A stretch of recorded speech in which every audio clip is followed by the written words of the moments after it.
Isang lumang bisikleta laban sa nagkikintabang kotse. Isang anak na itinakwil laban sa paboritong prinsesa. Wala kang kwenta, Althea. Sa basurero ka lang nababagay. Ang sigaw ng sarili niyang ina ay tila hatol ng kamatayan sa kanyang dangal. Pero sa gitna ng kahihiyan, isang hamak na security guard ang humawak sa kanyang kamay. Ang hindi niya alam, ang lalaking amoy pawis na ito ang siyang magpapaluhod sa buong mundo para sa kanya. Ngunit sapat ba ang yaman para hilumin ang pusong pinira-piraso ng isang kasinungalingan? Sino nga ba ang tunay na kaaway? Ang pamilyang nagtaksil o ang asawang nagkubli ng katotohanan? Huwag na huwag mong itatawag sa akin ang salitang Mama, Althea. Mula sa araw na ito, ang turing ko sa iyo ay isang malaking pagkakamali na kailanman ay hindi ko dapat pinagkatiwalaan. Ang mga salitang yon ni Doña Mercedes ay tila mga talim ng kutsilyong dumaan sa masaselang bahagi ng pandinig ni Althea. Nanunuot ang lamig ng boses ng kanyang ina, isang uri ng lamig na mas masakit pa kaysa sa hapdi ng sampal na dumapo sa kanyang pisngi kanina lamang. Sa mga sandaling iyon, nakayuko si Althea sa harap ng isang lumang makinang panahi. Ang kanyang mga daliri na puno ng maliliit na sugat mula sa pagkatusok ng karayom ay mahigpit na nakahawak sa mamahaling tela ng gown ni Bianca, ang kanyang nakababatang kapatid na paborito ng lahat. Habang si Bianca ay abala sa pagpili ng mga brilyanteng isusuot para sa kanyang marangyang kasal sa isang milyonaryo mula sa Manila, si Althea naman ay narito, tila isang alila na nagkukumahog na ayusin ang bawat tahi ng damit ng kapatid. Ang sarili niyang damit pangkasal na gawa lamang sa murang satin at binili sa palengke ay nakasamay sa isang sulok, tila basahan na hindi karapat-dapat pagtuunan ng pansin. Ang miro ng kapaligiran ay puno ng mabulaklak na dekorasyon at amoy ng mga sariwang rosas para sa double wedding na pinilit ni Mercedes. Ngunit para kay Althea, ang bawat samyo ng bulaklak ay amoy ng pagkabulok ng kanyang sariling pangarap. Ang kanyang lalamunan ay tuyot at ang bawat paglunok niya ay parang may nakabarang tinik na ayaw mawala. Nararamdaman niya ang panginginig ng kanyang mga tuhod, ngunit pinili niyang manatiling tahimik. Sa loob ng maraming taon, natutunan niyang ang pinakamaingay na paraan ng pag-iyak ay ang hindi paglabas ng kahit anong tunog. Dumating ang oras ng seremonya sa tapat ng munisipyo ng kanilang barangay. Ang lahat ng mata ay nakatuon sa nagkikinangang itim na kotse na naghatid sa mapapangasawa ni Bianca. Ngunit ang bulungan ng mga tao ay biglang tumigil bago napalitan ng malalakas na tawanan na tila mga humahagupit na latigo sa dangal ni Althea. Mula sa dulo ng kalsada, unti-unting lumitaw ang isang lalaki. Hindi ito nakasakay sa kotse. Walang escort, walang karangyaan. Si Renz Calderon ay dumarating sakay ng isang lumang bisikleta na kinakalawang na ang kadena. Ang bawat pag-ikot ng pedal ay lumilikha ng isang mabigat na tunog ng bakal na nagkiskisan, tila nagrereklamo sa bigat ng tadhana. Ang kanyang barong ay malinis, ngunit halatang luma na. At ang kanyang mga sapatos ay may mga gasgas na sinubukan lamang itago ng itim na similya. Iyan ba ang ipinalit mo sa amin, Althea? Isang gwardyang amoy grasa na bisikleta lang ang kayang ipagmalaki? Ang boses ni Bianca ay puno ng pangungutya habang nakakapit sa braso ng kanyang mayamang nobyo. Lalong naging malakas ang hiyawan ng mga marites sa paligid. Ang bawat tawa nila ay tila mga bato na ipinupukol sa pagkatao ni Althea. Nakita niya ang pag-igting ng panga ni Renz habang bumababa ito sa bisikleta. Ang kanyang mga mata ay hindi tumitingin sa mga taong nanunukso, kundi diretso sa mga mata ni Althea. Isang titig na puno ng isang uri ng katatagan na hindi maipaliwanag. Humakbang si Renz palapit at inilahad ang kanyang kamay na may mga kalyo. Handa ka na ba, Althea? Pasensya ka na. Ito lang ang kaya kong dalhin sa ngayon. Bago pa man makasagot si Althea, humarang si Doña Mercedes. Kinuha nito ang kanyang pitaka at kumuha ng ilang pirasong barya. Pagkatapos ay marahas na isinigaw ang kanyang galit habang itinatapon ang mga barya sa paanan ng dalawa. Ang tunog ng mga bakal na barya na tumatama sa semento ay tila hudyat ng pagtatapos ng ugnayan ng mag-ina. Kunin mo yan, Althea. Pandagdag sa pamasada niyo sa bulok niyong buhay. Mula ngayon, huwag na huwag kang aapak sa pintuan ng bahay ko. Ituturing kong namatay na ang anak kong walang silbi. Tumalikod ang kanyang pamilya. Iniwan si Althea na nakatayo sa gitna ng kalsada. Suot ang kanyang murang damit na unti-unti nang nadudumihan ng alikabok mula sa mga kotseng humaharurot palayo. Ang tanging naiwan sa kanya ay ang init ng kamay ni Renz na humawak sa kanyang malamig na palad at ang anino ng isang lumang bisikleta habang nakatingin si Althea sa papalayong usok ng mga marangyang sasakyan. Isang tanong ang paulit-ulit na umaalingaw-ngaw sa kanyang isipan, tila isang malalim na sugat na hindi tumitigil sa pag-agos ng dugo. Ito na nga ba ang katapusan ng lahat ng kanyang sakripisyo? Ang mapunta sa isang buhay na ang tanging kayamanan ay ang mga pangakong binitawan ng isang lalaking wala man lang maialok, kundi ang kanyang tapat na puso at isang kinakalawang na bisikleta. Ang pag-ikot ng mga pedal ng bisikleta ay naglalabas ng isang tila paghikbi ng bakal sa gitna ng malalim na katahimikan ng gabi. Nakaupo si Althea sa likuran. Ang kanyang mga kamay ay mahigpit na nakakapit sa laylayan ng barong ni Renz. Nararamdaman niya ang init ng likod ng kanyang asawa. Isang init na unti-unting tumutunaw sa yelo ng kahihiyang iniwan sa kanya ng kanyang pamilya sa tapat ng munisipyo. Ang bawat lubak sa kalsada ay nagdudulot ng bahagyang pag-uga, ngunit sa bawat pagkakataong tila mawawalan siya ng balanse. Mararamdaman niya ang bahagyang pagpiga ni Renz sa kanyang mga kamay, tila sinasabing hindi siya nito hahayaang mahulog. Huminto ang bisikleta sa harap ng isang maliit na paupahang kwarto sa isang siksikang eskinita. Ang dingding ay gawa sa pinagtagni-tagning plywood at ang bubong ay may mga bahagi ng kinakalawang. Para sa isang babaeng lumaki sa isang mansyon na puno ng mga mamahaling chandelier, ang lugar na ito ay tila isang piitan. Ngunit nang buksan ni Renz ang pinto, hindi amoy ng amag ang sumalubong sa kanya, kundi ang amoy ng bagong ligo na sahig at isang simpleng pampabangong nakasabit sa dingding. Pasensya ka na, Althea. Ito lang ang mairaraos ko sa ngayon. Pero pangako, ligtas ka rito. Walang mananakit sa iyo rito. Mahinang sabi ni Renz habang inilalapag ang kanyang luma at gasgas na bag sa isang sulok. Hindi nakasagot si Althea. Naupo siya sa gilid ng isang maliit na papag na may manipis na kutsyon. Pinanood niya si Renz habang naglalakad ito patungo sa isang maliit na kalan. Nakita niya ang pagod sa mga balikat nito, ang mga bakas ng pawis sa likod ng suot nitong barong. Ngunit walang mababakas na reklamo sa bawat kilos nito. Kumuha si Renz ng isang pakete ng instant noodles at itlog. Ang tanging pagkaing mayroon sila para sa kanilang unang hapunan bilang mag-asawa. Habang hinihintay na kumulo ang tubig, lumapit si Renz sa kanya. Lumuhod ito sa kanyang harapan at dahan-dahang hinubad ang mga sapatos ni Althea na puno na ng alikabok. Ang pagdampi ng mga magaspang na daliri ni Renz sa kanyang paa ay nagdulot ng isang kakaibang kuryente sa puso ni Althea.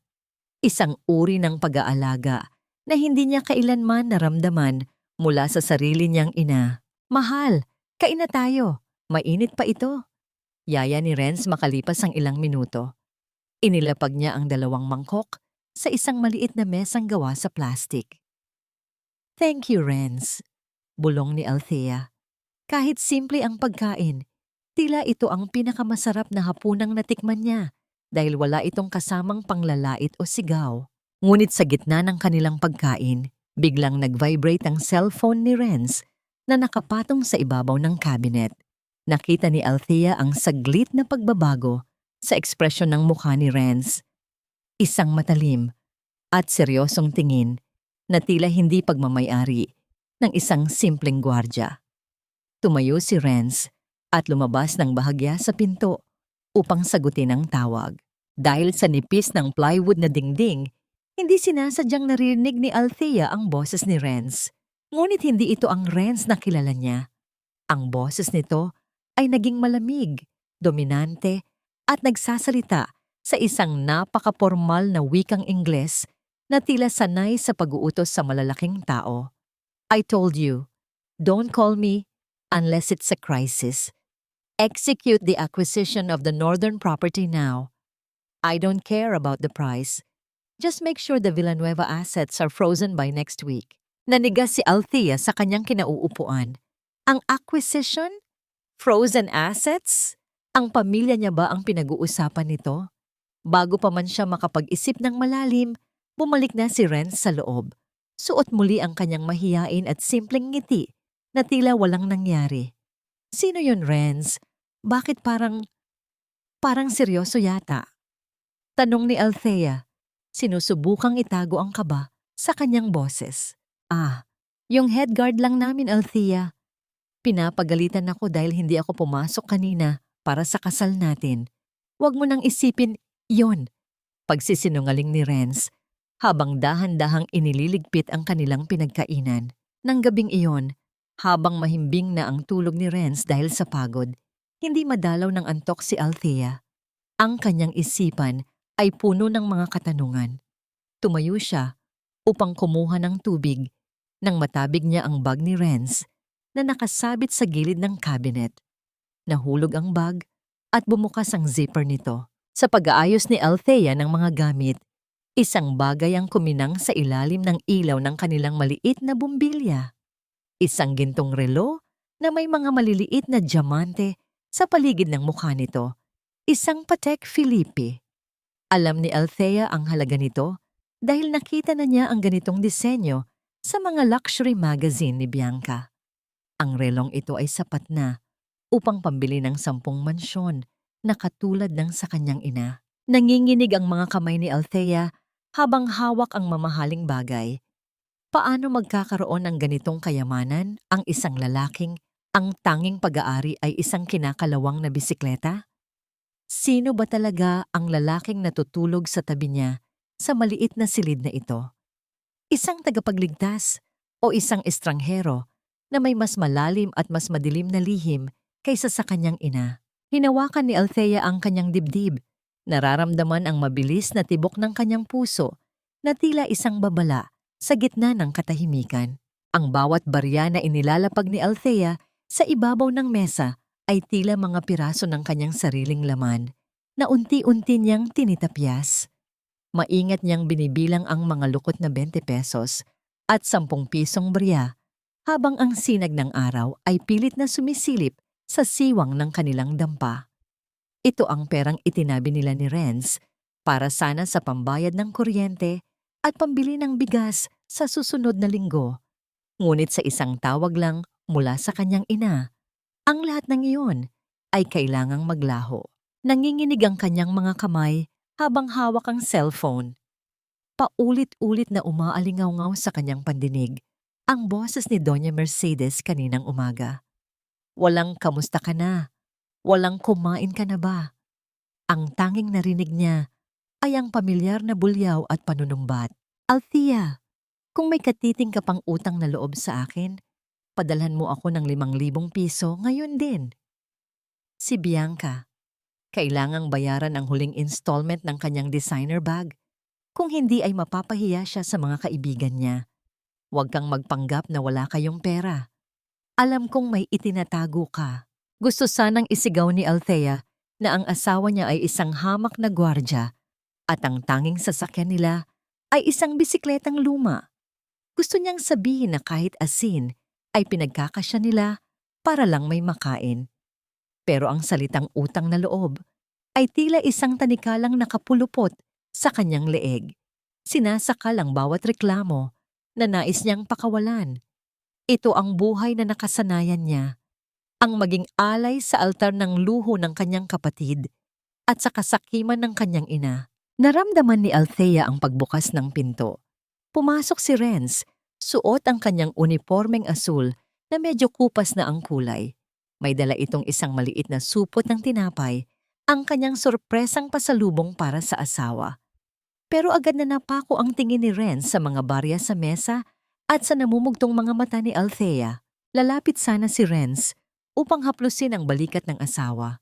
Ngunit mabilis na inilayo ni Althea ang kanyang tingin. Hindi niya kayang harapin ang kabutihan ni Renz habang ninanakawan niya ito ng kinabukasan para sa isang pamilyang hindi naman sila kinikilala bilang tao. Ipinadala mo na naman sa kanila, di ba? Mahinang tanong ni Renz. Walang galit sa kanyang boses, kundi isang malalim na lungkot na mas lalong nagpabigat sa loob ni Althea. Renz, kailangan ni Mama. Sabi niya, wala na raw silang makain. Pagsisinungaling ni Althea. Bagaman alam niyang alam ni Renz ang katotohanan. Nanay ko pa rin siya. Siya ang nagluwal sa akin, Renz. Hindi ko siya pwedeng tiisin. Napabuntong hininga si Renz. Inilapag niya ang tinapay sa mesa at kumuha ng baso ng tubig. Humigpit ang kapit niya sa baso hanggang sa mamuti ang kanyang mga kuko. Sa loob-loob niya, naglalagablab ang galit para sa pamilya Villanueva. Gusto niyang sabihin kay Althea na ang perang ipinadala niya ay pambili lang ng luho ni Bianca habang si Althea ay hindi man lang makabili ng bagong tsinelas. Pero nanatili siyang tahimik. Pinapanood niya ang kanyang asawa na muling magsakripisyo, tila isang kandilang nauubos ang mitya para liwanagan ang mga taong nais siyang ihipan hanggang mamatay. Hindi ka kumain ng tanghalian, Althea. Alam ko, sabi ni Renz habang nakatingin sa tuyot na kaldero sa kusina. Busog pa ako, Renz. Marami akong nainom na tubig kanina. Pilit ng ngiti ni Althea, kahit na ang kanyang sikmura ay tila nilalamon na ang sarili sa gutom. Lumapit si Renz at hinawakan ang magkabilang balikat ni Althea. Pinilit niyang iharap ang asawa sa kanya. Ang titig ni Renz ay tila naging matalim. Hindi bilang isang gwardya, kundi bilang isang lalaking may kapangyarihang gumuho ng mundo. Ang misteryong nakabalot sa kanya sa nakaraang gabi ay muling naramdaman ni Althea. Bakit, Althea? Bakit mo hinahayaang tapakan nila ang pagkatao mo ng paulit-ulit? Ang tanong ni Renz ay tila isang dagundong sa tahimik na silid. Hanggang kailan mo ibabayad ang buhay mo para sa isang utang na matagal mo nang nabayaran ng luha? Hindi nakasagot si Althea. Ang tanging naging tugon niya ay ang pagpatak ng isang mainit na luha sa kamay ni Renz. Isang luha ng pagod, ng pangungulila, at ng isang pag-ibig na nakapiit sa pagitan ng tungkulin at sariling kaligayahan. Sa labas, ang huni ng mga kuliglig ay tila nakikiramay sa bigat ng hanging pumasok sa kanilang dampa. Alam ni Renz, kailangan na niyang kumilos. Ang pagtitiis ay may hangganan at ang kanyang pasensya para sa mga Villanueva ay unti-unti nang nauubos gaya ng perang ipinapadala ng kanyang asawa. Ang bawat hakbang ni Althea patungo sa sentro ng lungsod ay tila pagpasok sa isang mundong hindi siya kailanman nabibilang. Hawak niya ang isang maliit na baunang plastik na binalot sa lumang tela. Naglalaman ito ng simpleng ginisang ampalaya na itinabi niya para sa tanghalian ni Renz. Gusto niyang bumawi sa asawa. Gusto niyang hilumin ang tensyong namagitan sa kanila kagabi dahil sa perang ipinadala niya sa kanyang ina. Narating niya ang tapat ng isang nagtataasang gusali, ang Calderon Heights Towers. Ito ang gusaling madalas banggitin ni Renz na kanyang pinagtatrabahuhan bilang gwardya sa gabi. Ang salamin ng gusali ay kumikinang sa ilalim ng matinding sikat ng araw. Tila nangungutya sa kupas na tsinelas at simpleng duster na suot ni Althea. Huminto siya sa gilid ng gate at lumingon sa maliit na choke point o post ng mga gwardya. Nakita niya ang isang lalaking nakauniporme, ngunit hindi ito si Renz. "Excuse me po, kuya," mahinang tawag ni Althea sa gwardyang naka-duty. "Nandyan po ba si Renz?" "Si Renz Calderon po." "Asawa ko siya. Mag-aabot lang sana ako ng tanghalian." Tiningnan siya ng gwardya mula ulo hanggang paa. Kumunot ang noo nito at tila nag-isip ng malalim. "Renz Calderon. Ma'am, wala kaming gwardyang ganyan ang pangalan dito. Baka sa kabilang building." Sigurado po ako, kuya. Dito ang sabi niya. Night shift siya rito. Pilit ni Althea. Habang ang kaba sa kanyang dibdib ay nagsisimulang tumibok ng mabilis, tila isang babalang hindi niya gustong pakinggan. Ma'am, 10 taon na ako rito. Kilala ko lahat ng security personnel mula umaga hanggang gabi. Walang Renz Calderon sa listahan namin. Mariing sagot ng gwardya bago tumalikod upang asikasuhin ang isang papasok na sasakyan. Nanigas si Althea sa kanyang kinatatayuan. Ang init ng kalsada ay tila hindi na niya nararamdaman. Ang tanging naroon ay ang panlalamig ng kanyang mga kamay. Kung wala rito si Renz, nasaan siya tuwing gabi? Ano ang trabahong pinagkakakitaan niya para suportahan ang kanilang maliit na tahanan? Papaalis na sana si Althea nang biglang bumukas ang malaking gate ng gusali. Isang nagkikintabang itim na SUV ang marahang lumabas. Huminto ang sasakyan sa gilid ng kalsada. Ilang metro lamang ang layo mula sa kinaroroonan ni Althea. Ang salamin ng kotse ay itim na itim, ngunit dahan-dahan itong bumaba. Halos mabitawan ni Althea ang baunang hawak niya. Ang lalaking bumaba mula sa backseat ng mamahaling sasakyan ay walang iba, kundi si Renz. Ngunit hindi siya nakauniforme ng gwardya. Nakasuot siya ng isang mamahaling puting polo na tila kakasya ang buwan ng sahod ni Althea sa bawat botones nito. Ang kanyang kilos ay puno ng awtoridad. Malayo sa mahiyain at laging nakayukong Renz na kasama niya sa bahay kubo. Renz. Ang tawag ni Althea ay tila isang hikbi na pilit kumakawala sa kanyang tuyot na lalamunan. Napalingon si Renz. Nakita ni Althea ang saglit na pagkagulantang sa mga mata ng asawa. Ang maskara ng pagiging chutich ay tila sandaling nalamatan nang makita ang asawang may bitbit na baunan sa gilid ng kalsada. Mabilis itong lumapit kay Althea, habang ang driver ng SUV ay nanatiling nakatayo ng tuwid at tila naghihintay ng utos. Althea? Anong ginagawa mo rito? Tanong ni Renz. Ang kanyang boses ay naging malambot muli. Ngunit ang kanyang mga mata ay hindi mapakali.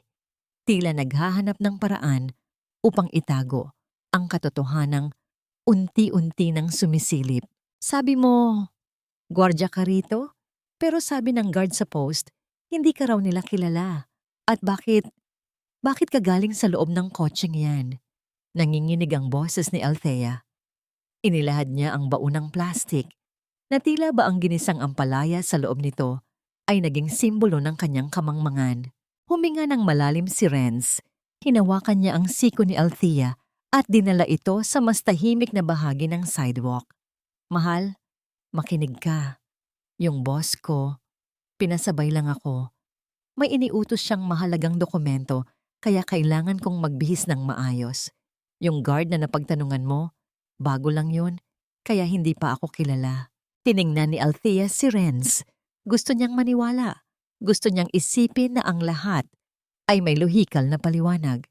Pero naalala niya ang Patek Philippe sa bag nito, ang Ingles na narinig niya kagabi, at ang paraan ng pagtango ng driver sa kanya kanina, isang pagtangong puno ng paggalang na hindi ibinibigay sa isang hamak na utusan.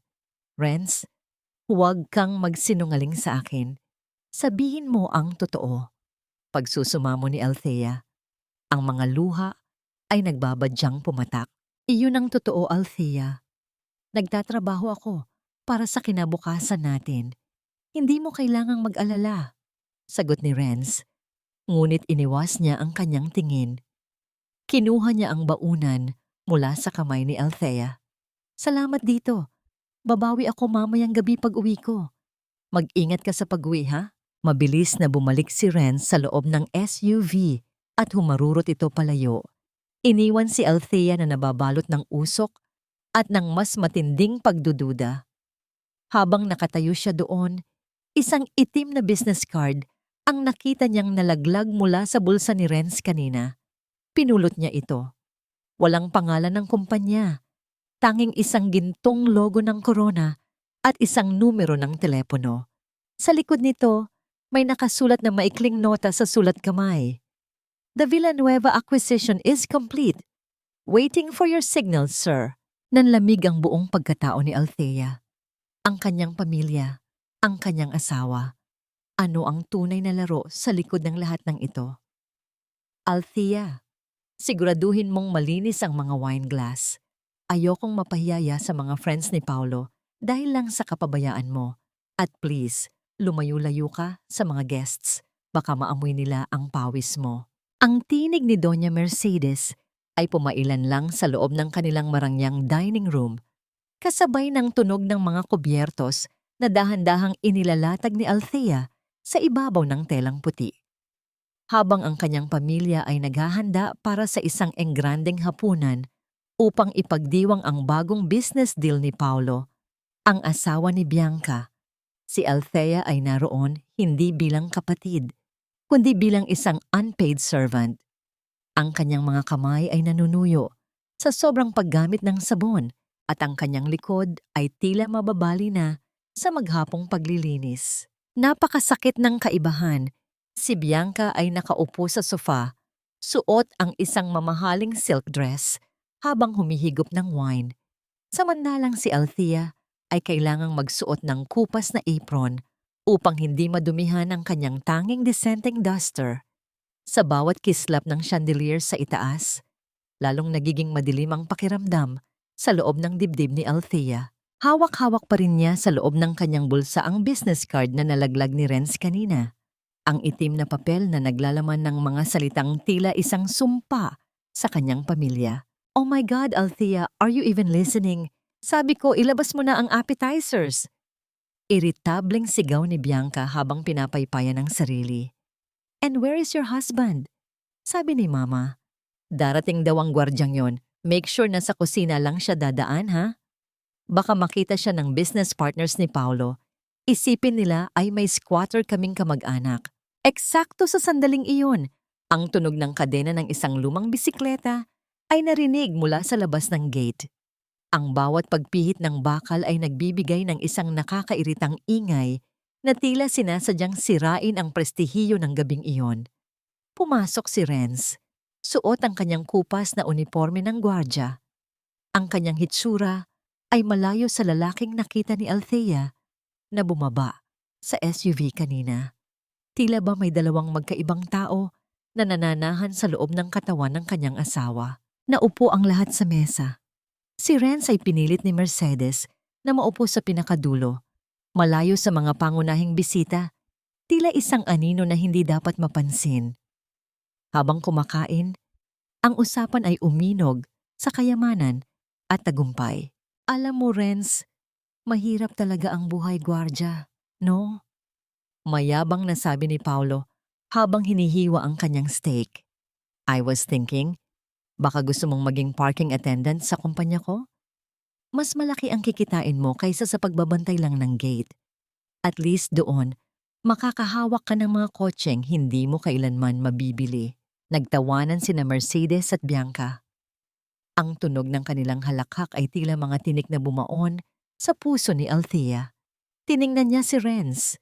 Inasahan niyang makikita ang hiya o galit sa mga mata nito. Ngunit ang nakita niya ay isang kakaibang uri ng katahimikan. Ang mga mata ni Renz ay nakatitig kay Paulo, hindi bilang isang biktima, kundi bilang isang mandaragit na pinapanood ang kanyang huling hantungan.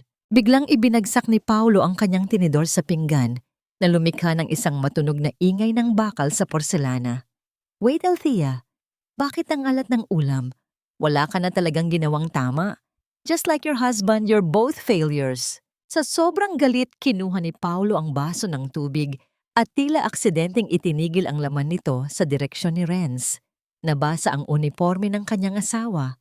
Ang tubig ay dahan-dahang tumulo mula sa balikat ni Renz patungo sa sahig na lumikha ng maliliit na patak sa makintab na tiles. Tumayo si Althea. Hindi na mapigilan ng kanyang luha. Sobra na kayo. Tao rin kami. Ngunit bago pa man makapagsalita muli si Althea, dahan-dahang tumayo si Renz. Ang kanyang aura ay biglang nagbago. Ang hangin sa loob ng dining room ay tila naging mabigat at mahirap hingahan. Ang kanyang kamay ay dahan-dahang humawak sa gilid ng mesa at sa bawat pagdiin ng kanyang mga daliri, Narinig ang bahagyang paglangit-ngit ng kahoy. Tiningnan ni Renz si Paulo ng diretso sa mga mata. Walang kurap, walang takot. Ang pag-akyat sa itaas ay matagal at mahirap, Paulo. Pero ang pagbagsak, 1 segundo lang ang kailangan. Siguraduhin mong mahigpit ang kapit mo sa basong yan dahil baka bukas wala ka na kahit pambili ng tubig. Natahimik ang buong silid. Maging si Doña Mercedes ay napatigil sa pagsubo. Ang boses ni Renz ay hindi malakas. Ngunit ito ay may dalang kapangyarihan na tila kayang gumuho ng mga pader ng mansyong yon. What did you say? Pinagbabantaan mo ba ako? Nauutal na tanong ni Paulo. Pilit na itinatago ang kaba. Hindi sumagot si Renz. Sa halip, kinuha niya ang kamay ni Althea. Aalis na tayo. Hindi tayo nararapat sa mesang ito. Habang papalabas sila, isang malakas na tunog ng sirena ng kotse ang narinig mula sa labas. Isang katulong ang mabilis na pumasok. Ang mukha ay maputla at nanginginig. Doña Mercedes, Sir Paulo, may mga lalaki po sa labas. Mga abogado raw po. May dala silang notice of foreclosure. Ang lahat daw po ng ari-arian nyo, pati itong bahay, ay kinuha na ng Calderon Group. Ron, ang katahimikan sa loob ng bahay ay naging bingi. Ang lahat ng mata ay napabaling kay Renz na dahan-dahang lumingon pabalik. Ang liwanag ng buwan ay tumama sa kanyang mukha at sa unang pagkakataon, nakita ni Althea ang isang nangiting hindi para sa kanya. Isang osang ngiti ng isang taong kakatapos lang maningil ng isang napakalaking utang. Sino nga ba ang lalaking ito na hawak ang kanyang kamay? At ano ang mangyayari sa kanya ngayong ang digmaang kinatatakutan niya ay nagsimula na sa loob mismo ng kanyang tahanan? Ang malamig na simoy ng hangin ng Disyembre ay nanunuot sa mga siwang ng plywood na dingding ng kanilang maliit na tahanan. Sa labas, maririnig ang malalayo at mahihinang tunog ng mga paputok at ang kanta ng mga batang nangangaroling sa kabilang kalsada. Ngunit sa loob ng silid ni na Althea at Renz, ang tanging naroon ay ang mabigat na katahimikan ng mga lihim na hindi pa nasasabi. Naupo si Althea sa gilid ng kanilang papag, yakap ang kanyang sariling mga binti. Ang balat ng kanyang mga braso ay nananariwa pa sa lamig ng gabing iyon, ngunit ang kanyang isipan ay naglalagablab sa mga katanungan. Pinanood niya si Renz na dahan-dahang naguhubad ng kanyang unipormeng gwardya. Ang bawat kilos nito ay kalmado. Tila ba ang kaguluhan sa mansyon ng mga Villanueva kanina? Ang mga sigaw ni Doña Mercedes at ang pagtangis ni Bianca dahil sa foreclosure ay isang panaginip lamang na mabilis na naglaho. Renz, tawag ni Althea. Ang kanyang boses ay nanginginig, tila isang mitya ng kandila na malapit ng hipa ng hangin. Ano ang kinalaman mo sa nangyayari sa pamilya ko? Bakit Calderon Group ang kumuha ng lahat sa kanila?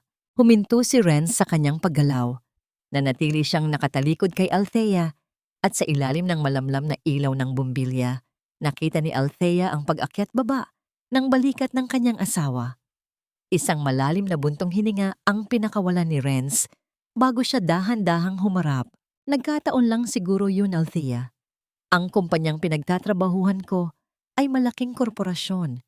Marami silang inaangkin na mga ari-arian. Mahinahong sagot ni Renz. Lumapit siya at naupo sa tabi ni Althea. Hindi ba't sabi mo, gusto mong makalaya sa kanila?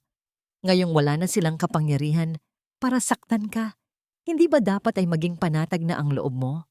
Tiningnan ni Althea ang mga mata ni Renz. Gusto niyang maniwala, pero ang business card sa kanyang bulsa at ang mga salita ni Renz kay Paulo kanina ay hindi nagtutugma sa imahe ng isang hamak na gwardya. Gayunpaman, sa likod ng lahat ng pagdududa, naramdaman ni Althea ang isang uri ng proteksyon na ngayon lamang niya naranasan sa buong buhay niya. Pasko na bukas, Althea. Pag-iiba ni Renz sa usapan, may kinuha siyang maliit na kahon mula sa bulsa ng kanyang pantalon. Ang kahon ay balot sa simpleng lumang dyaryo, ngunit may nakatali na pulang sinulid sa paligid nito. Wala akong mamahaling regalo, gaya ng mga ibinibigay ni Paulo kay Bianca. Pero sana, tanggapin mo ito. Dahan-dahang binuksan ni Althea ang regalo. Sa loob ay isang pulseras na gawa sa maliliit na pilak na beads at may isang maliit na pendant na hugis puso. Sa tingin pa lamang, alam ni Althea na hindi ito ginto. Marahil ay binili lamang sa isang maliit na stall sa palengke. Ngunit para sa kanya, ang bawat kislap ng pilak na yon ay mas maliwanag kaysa sa anumang brilyante ni Bianca. Renz, napakaganda nito, bulong ni Althea. Ramdam niya ang init ng kanyang mga luha na nagbabadyang pumatak. Sabi ng tindera, hindi raw iyan kumukupas basta't maingat ang may-ari. Sabi ni Renz, habang dahan-dahang isinusuot ang pulseras sa payat na bisig ni Althea. Gaya ng pangako ko sa iyo noong araw ng kasal natin sa tapat ng munisipyo, hinding-hindi kita iiwan sa gitna ng hirap. Ikaw ang tanging kayamanan ko, Althea. Sa sandaling iyon, ang lahat ng hinala at takot ni Althea ay tila natunaw. Isinandal niya ang kanyang ulo sa matigas ngunit mapagkalingang balikat ni Renz. Naramdaman niya ang marahang haplos ni Renz sa kanyang buhok, isang haplos na puno ng pagmamahal at tila humihingi ng tawad sa mga bagay na hindi pa nito kayang aminin. Humiga silang magkatabi sa manipis na kutsyon, habang ang tunog ng hangin sa labas ay tila isang uyayi na nagpapatulog sa kanilang mga pagod na katawan. Sa ilalim ng kumot, mahigpit na hinawakan ni Renz ang kamay ni Althea.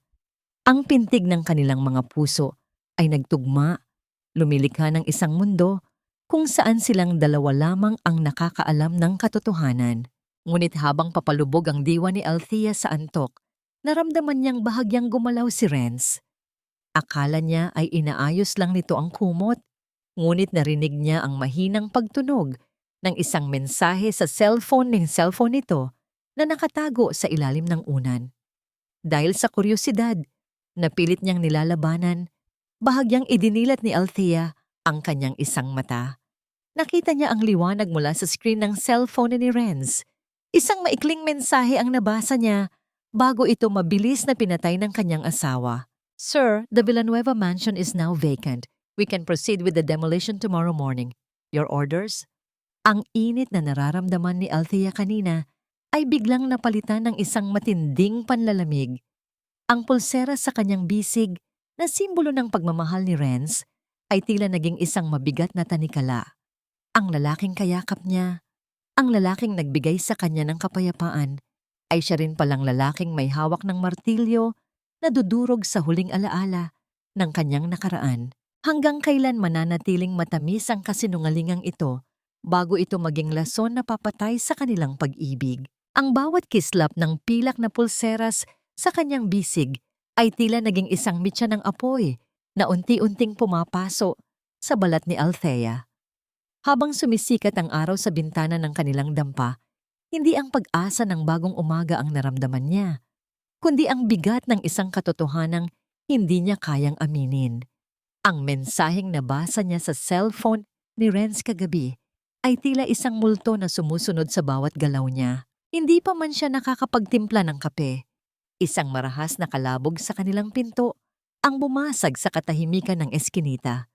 Ang tunog ng kahoy na tila malapit ng humiwalay sa bisagra ay nagdulot ng panginginig sa mga kamay ni Althea. Nang buksan niya ang pinto, hindi niya inaasahan ang bumungad sa kanya. Si Doña Mercedes at Bianca na may mga mata na puno ng puyat at galit ay nakatayo sa labas. Ang kanilang mga mamahaling damit ay gusot-gusot na at ang ayos ng kanilang buhok ay tila dinaanan ng isang malakas na unos. Wala na ang kintab ng kanilang pagiging alta. Ang tanging naiwan ay ang bahid ng desperation. Nasaan ang asawa mong gwardya, Althea? Nasaan ang hayop na yan? Ang bulyaw ni Mercedes habang pilit na pumapasok sa loob ng maliit na silid. Tiningnan niya ang paligid ng may matinding pandidiri. Tila ba ang bawat sulok ng dampa ay isang kulungan ng hayop na hindi karapat-dapat sa kanyang presensya. Wala rito si Renzma, pumasok siya sa trabaho. Mahinang sagot ni Althea habang pilit na humaharang sa daan. Ano bang kailangan niyo? Bakit kayo nandito? Huwag kang magmaang-maangan, Althea. Singal ni Bianca, ang kanyang boses ay nanginginig sa inis. Kinuha ng kumpanya ng asawa mo ang mansyon. Pinalayas kami ng mga security guard na parang mga basurang ligaw sa kalsada. At ang mas malala, ang lahat ng bank accounts namin ay naka-freeze. Humarap si Mercedes kay Althea. Ang kanyang mga mata ay nanlilisik. Hinawakan niya ang balikat ni Althea at naramdaman ng dalaga ang baon ng mga kuko ng kanyang ina sa kanyang balat. Althea, alam kong may alam ka rito. Pinagkakaisahan niyo ba kami ng gwardyang yan? Kung gusto niyo ng pera, sabihin niyo lang. Huwag niyo kaming saktan ng ganito. Muling bumalik ang ugali ni Mercedes na tila ba ang lahat ay nadadaan sa pera. Kahit na sa sandaling iyon ay wala na siyang maibibigay. Ma, wala akong kinalaman sa nangyayari. Kahit ako, naguguluhan din. Pagsusumamo ni Althea. Kung ganoon, patunayan mo. Kumuha si Mercedes ng isang dokumento mula sa kanyang bag at marahas na inilapag ito sa mesa, sa tabi ng baonan ni Renz. Ito ang titulo ng lupang iniwan ng papa mo sa probinsya. Ikaw ang nakapangalan dito dahil paborito ka ng matandang yun. Pirmahan mo ito. Ibenta natin ang lupa para mabawi natin ang mansyon at ang dangal ng pamilya Villanueva. Nanigas si Althea. Ang lupang yun ang tanging alaala ng kanyang ama. Ang tanging lugar kung saan naramdaman niyang mahalaga siya bago pa man siya naging biktima ng pang-aabuso ng kanyang ina. Hindi ma, hindi ko pipirmahan yan. Iyan na lang ang natitira sa akin. Matatag na sagot ni Althea.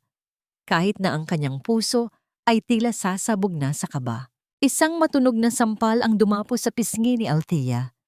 Ang lakas ng impact ay nagdulot ng bahagyang pagkahilo sa kanya at naramdaman niya ang lasa ng dugo sa loob ng kanyang labi. Ang katahimikan sa loob ng dampa ay naging bingi. Tila pati ang hangin ay napatigil sa gulat. Wala kang kwentang anak! Sigaw ni Mercedes, ang kanyang muka ay namumula sa galit.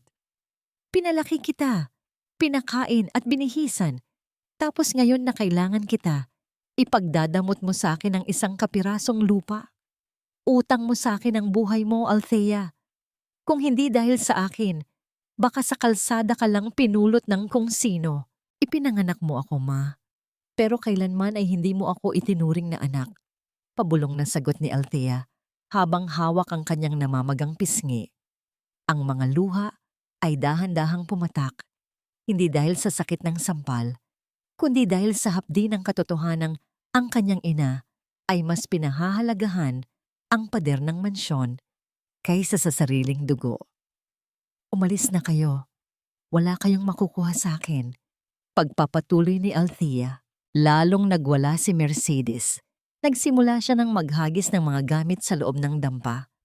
Ang mga basong plastik, ang kalendaryo sa dingding, at maging ang tanging una ni Renz ay itinapon niya sa sahig. Ngunit bago pa man niya mahawakan ang maliit na kalan, ang pinto ay dahan-dahang bumukas. Nakatayo sa pintuan si Renz. Ang kanyang anino ay humaba sa sahig. Tila isang madilim na takip sa kaguluhang ginagawa ni Mercedes. Ang kanyang mga mata, na dati ay puno ng init para kay Althea, ay naging kasing lamig ng yelo habang nakatingin sa namamagang pisngi ng kanyang asawa. Anong ginagawa niyo sa bahay ko? Ang boses ni Renz ay mababa, ngunit ang bawat salita ay tila isang babala ng isang darating na lindol. Napalingon si Mercedes. Ang kanyang takot ay sandaling natakpan ng kanyang kapalaluan. Oh, nandito na ang gwardyang magnanakaw. Ibalik mo ang lahat ng kinuha mo sa amin, kundi ay ipakukulong kita. Hindi sumagot si Renz. Humakbang siya palapit kay Althea at dahan-dahang hinawakan ang mukha nito. Ang kanyang haplos ay tila gamot sa sugat ni Althea. Ngunit ang pagigting ng kanyang panga ay nagpapakita ng isang galit na hindi na kayang pigilin. Lumingon si Renz kay Mercedes at Bianca. Ang kanyang titig ay naging kasing talim ng isang espada. Ang lupa ni Althea ay hindi niyo kailanman mahahawakan. At ang mansyon niyo? Sa oras na ito, Ang unang palapag noon ay wala na. Dinudurog na ito ng mga makina. Nanlaki ang mga mata ni Mercedes. Anong sabi mo? Hayop ka. Wala kang karapatan. Mayroon akong karapatan dahil ako ang nagmamay-ari ng lupang kinatatayuan ng mansyon niyo ngayon. Malamig na tugon ni Renz. At may isa pa kayong dapat malaman. Althea, patawarin mo ako, pero hindi ko na kayang makita kang nasasaktan. Humarap si Renz kay Mercedes. Ang kanyang boses ay tila isang hatol ng kamatayan. Doña Mercedes, bago mo isumbat ang buhay ni Althea sa kanya, bakit hindi mo muna sabihin sa kanya ang totoo? Bakit hindi mo sabihin kung sino talaga ang tunay niyang mga magulang at kung magkano ang tinanggap mong pera para itago siya sa loob ng maraming taon? Ang kulay sa mukha ni Mercedes ay biglang naglaho. Tila ba ang lahat ng dugo sa kanyang katawan ay umalis? Ang bawat salita ni Renz ay tila isang kidlat na tumama sa gitna ng silid. Iniwan si Althea na nakatitig sa kanyang ina, habang ang mundo niya ay muling gumuho sa isang mas malalim at mas masakit na paraan.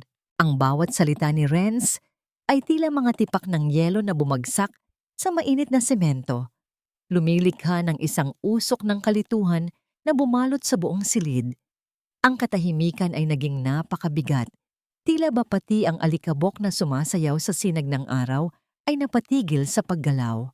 Nakatitig si Althea kay Doña Mercedes, naghahanap ng kahit anong senyales ng pagtanggi, isang galit na pagsigaw, o kahit isang tawa ng pangungutya. Ngunit ang nakita niya ay ang unti-unting pagguho ng maskara ng kanyang ina. Ang mga labi ni Mercedes ay nanginig, at ang kanyang mga mata, na dati ay puno ng apoy ng kapalaluan, ay biglang naging malamlam at puno ng takot. Ang bawat kunot sa kanyang mukha ay tila nagsalita ng isang katotohanang matagal nang ibinaon sa ilalim ng lupa. Totoo ba? Ang tanong ni Althea ay halos isang bulong na lamang. Tila ba ang kanyang boses ay ninakawan ng lakas. Hindi nakapagsalita si Mercedes. Sa halip, hinablot niya ang braso ni Bianca at mabilis na tumalikod. Ang tunog ng kanilang mabilis na paglakad sa semento ng eskinita ay tila isang pagtakas mula sa isang hatol na hindi nila kayang harapin. Iniwan nila ang dampa na tila ba may dalang sumpa. Hindi man lamang lumingon sa anak na loob ng maraming taon ay itinuring nilang alila. Naiwan si Althea at Renz sa gitna ng kaguluhan. Ang mga gamit na itinapon ni Mercedes ay nakakalat sa sahig, tila mga labi ng isang nagdaang giyera. Dahan-dahang lumapit si Renz kay Althea. Ang kanyang mga hakbang ay maingat. Tila ba natatakot siyang baka sa isang maling galaw ay tuluyang mabasag ang asawa. Althea, tawag ni Renz. Ang kanyang boses ay puno ng pagsusumamo. Paano mo nalaman? Humarap si Althea sa kanya. Ang mga mata ay puno ng luhang hindi pa bumabagsak. Renz, sino ka ba talaga? Bakit alam mo ang mga bagay na kahit ako ay hindi ko alam tungkol sa sarili kong buhay? Isang gwardya. Paano malalaman ng isang gwardya ang lihim ng pamilya Villanueva? Huminga ng malalim si Renz. Inabot niya ang kamay ni Althea, ngunit bahagyang iniwas ito ng dalaga. Ang pader ng pagdududa ay unti-unti nang tumataas sa pagitan nilang dalawa. Ang bawat kabutihang ipinakita ni Renz, ang bawat haplos at pangako, ay tila nababalutan na ngayon ng anino ng isang malaking lihim. Lahat ng bagay ay may tamang oras sa Althea. Pero ang mahalaga ngayon, protektado ka na. Hindi ka na nila muling masasaktan. Iyon lamang ang naging sagot ni Renz bago siya lumabas upang kumuha ng tubig para sa asawa. Ngunit bago pa man makabalik si Renz, narinig muli ni Althea ang mahinang pag-uusap sa labas ng pinto. Hinanap niya ang pinagmulan ng boses at nakita si Renz na nakatalikod. May kausap sa kanyang cellphone. Ang boses nito ay muling nagbago. Malamig, may awtoridad at tila hindi kumikilala ng pagkabigo.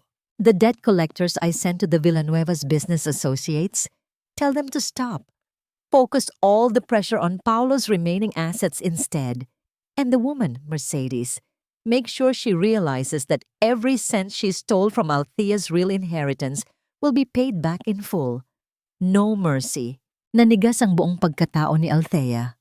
Ang kanyang asawa, ang gwardyang tila hindi makabasag pinggan, ay siya rin palang nasa likod ng lahat ng kamalasang nararanasan ng kanyang pamilya ngayon.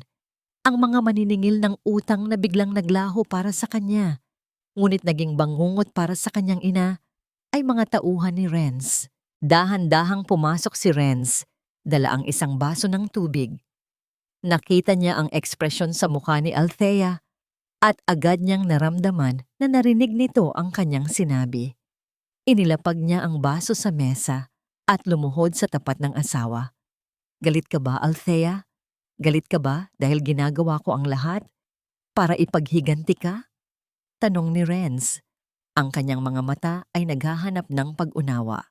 Hindi ko alam, Renz. Sagot ni Althea habang nakatingin sa pilak na pulsera sa kanyang bisig. Sabi mo, ang katotohanan ang magpapalaya sa atin. Pero sa tuwing may nalalaman akong bago tungkol sa'yo, tila lalo lang akong nakukulong sa isang mundong hindi ko nakilala. Sino ba talaga ang minahal ko?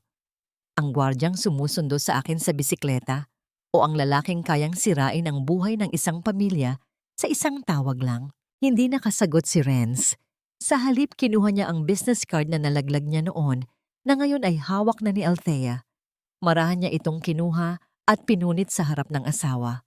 Ang gwardyang nagmamahal sa iyo ay totoo, Althea, at ang lalaking sisira sa mga taong nanakit sa iyo. Totoo rin siya.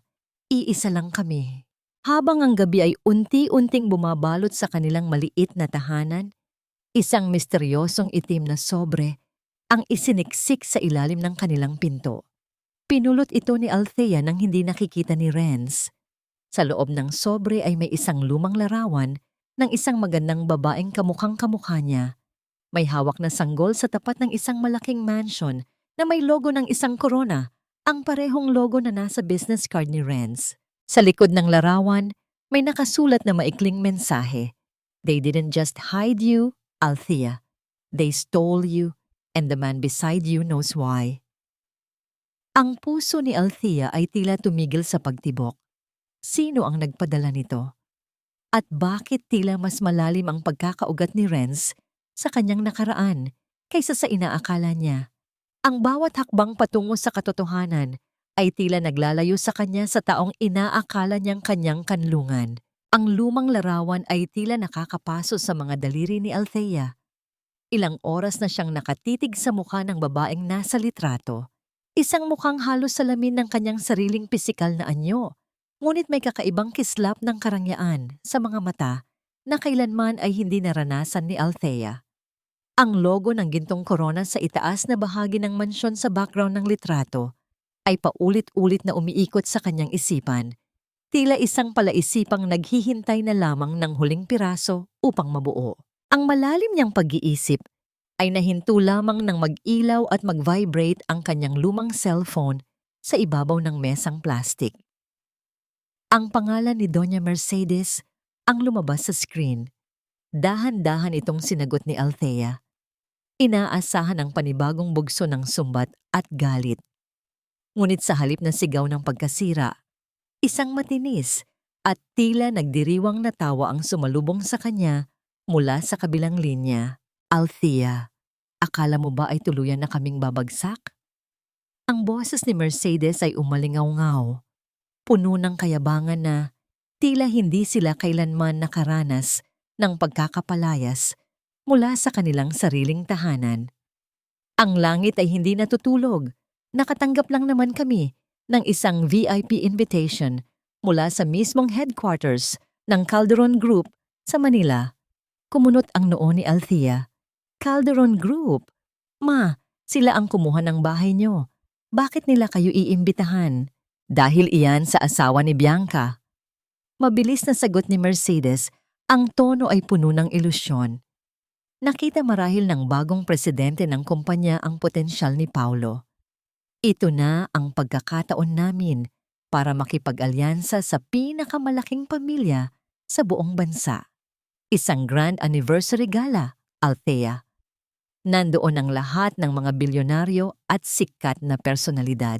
Bumuntong hininga ang matanda bago ibinagsak ang huling mensahe na tila lason na sinadyang itusok sa puso ng anak. Kaya tumawag ako para bigyan ka ng babala. Huwag na huwag kayong lalapit o magpapakita ng asawa mong gwardya sa paligid ng hotel na yon sa Sabado. Baka makita pa kayo ng mga magiging business partners namin at isipin nilang may pulubi kaming kamag-anak. Manatili kayo dyan sa putikan nyo dahil kami ay babalik na sa itaas. Naputol ang linya bago pa man makapagsalita si Althea. Ibinaba niya ang telepono, nakaramdam ng magkahalong awa at pagtataka. Awa, dahil alam niyang ang kanyang ina ay nakakapit sa isang patalim ng ilusyon, at pagtataka, dahil ang apelyidong Calderon ay nag-iiwan ng isang kakaibang kilabot sa kanyang balat. Calderon Group, Renz Calderon. Maari kayang nagkataon lamang ito? Maraming Calderon sa Pilipinas. Pilit niyang pinapakalma ang sarili. Ngunit ang itim na sobre na nakatago sa ilalim ng kanyang unan ay nagsasabi ng ibang kwento. Sa paglamlam ng hapon, bumukas ang pinto ng kanilang dampa. Pumasok si Renz, dala ang hangin ng gabi at ang pamilyar na amoy ng kanyang pinaghalong pawis at sabon. Ngunit may kakaiba sa kanya ngayon. Ang kanyang mga hakbang ay hindi mabigat tulad ng isang pagod na manggagawa, kundi may dalang isang tiyak at kalmadong ritmo. Tiningnan ni Renz si Althea na nakaupo sa gilid ng papag. Napansin agad ng lalaki ang panginginig ng mga kamay ng kanyang asawa at ang malalim na guhit ng pag-aalala sa noon nito. May tumawag ba sa iyo, Althea? Malumanay na tanong ni Renz. Lumapit siya at marahang hinaplos ang pisngi ng dalaga. Subalit hindi maiwasan ni Althea ang bahagyang paglayo. Isang manipis na pader na itinayo ng kanyang mga pagdududa. Si Mama, panimula ni Althea. Pinipilit na patatagin ang kanyang boses. Tumawag siya para ipagmalaki na inimbita sila ng Calderon Group sa isang malaking handaan sa Manila. Sinabihan niya akong huwag daw kaming magpapakita roon dahil baka ipahiya lang natin sila. Isang munting ngiti na tila may nakatagong patalim ang sumilay sa mga labi ni Renz. Hindi ito ngiti ng isang nasaktang gwardya. Ito ay ngiti ng isang taong naglalaro ng ahedres at nakikita ng papalapit ang huling pagbagsak ng hari ng kanyang kalaban. Dahan-dahang hinawakan ni Renz ang magkabilang kamay ni Althea. Ang kanyang mga mata ay nag-aapoy sa isang determinasyon na hindi kailanman nakita ng dalaga. Althea, sa buong buhay mo, hinayaan mong itago kanila sa dilim. Hinayaan mong ipagkait nila sa iyo ang karapatang maging masaya, maging maganda, at maging ikaw. Ang boses ni Renz ay tila isang sumpa na nagbibigay ng panibagong buhay. Tumayo siya at may kinuha mula sa kanyang bag. Isang makapal na sobrang may tatak na gintong korona. Nanlaki ang mga mata ni Althea nang makita ang parehong logo na nasa lumang larawan. Pupunta tayo sa piging na yon. Patuloy ni Renz, ang bawat salita ay bumabaon sa kaluluwa ng kanyang asawa. Hindi bilang mga bisita sa gilid at lalong hindi bilang mga pulubing nagmamakaawa sa kanilang atensyon. Napaatras si Althea, ang kaba sa kanyang dibdib ay tila naghuhumiyaw.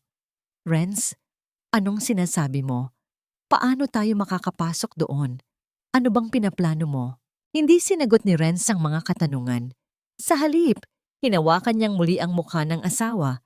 Tinitigan ito nang may pinaghalong pagmamahal at pag-angkin at binitawan ang mga salitang magpapabago sa lahat ng bagay na pinaniniwalaan ng dalaga. Magsuot ka ng pinakamagandang damit mo. Mahal, panahon na para makilala nila kung sino ka talaga. Ang bawat kislap ng mga kristal na chandelier sa loob ng engranding ballroom ng Manila Grand Hotel ay tila mga nanunuring mata na nakatitig sa bawat galaw ni Althea. Nakasuot siya ng isang midnight blue na gown, isang simpleng disenyo, ngunit ang tela ay tila dumadaloy na tubig sa ganda at lambot. Ito ang damit na ibinigay ni Renz sa kanya, na ayon sa asawa ay hiram lamang mula sa isang kaibigang nagtatrabaho sa isang butik. Sa kabila ng kagandahan ng kanyang anyo, ang puso ni Althea ay tila isang ibon na nagpupumiglas sa loob ng isang masikip na long. Sa kabilang dulo ng ballroom, nakita niya sina Doña Mercedes at Bianca. Mukha silang mga reyna sa kanilang makukulay na kasuotan, pilit na nakikihalubilo sa mga matatangkad at mayayamang negosyante. Ngunit nang dumapo ang tingin ni Mercedes sa direksyon ni Althea, ang baso ng mamahaling wine na hawak nito ay bahagyang nayanig. Althea? Ang tinig ni Mercedes ay tila isang kaskas ng maruming bakal. Habang lumalapit ito sa kanila, hila-hila si Bianca. Anong ginagawa mo rito? At ikaw? Tiningnan ni Mercedes si Renz na nakasuot ng isang itim na tuxedo.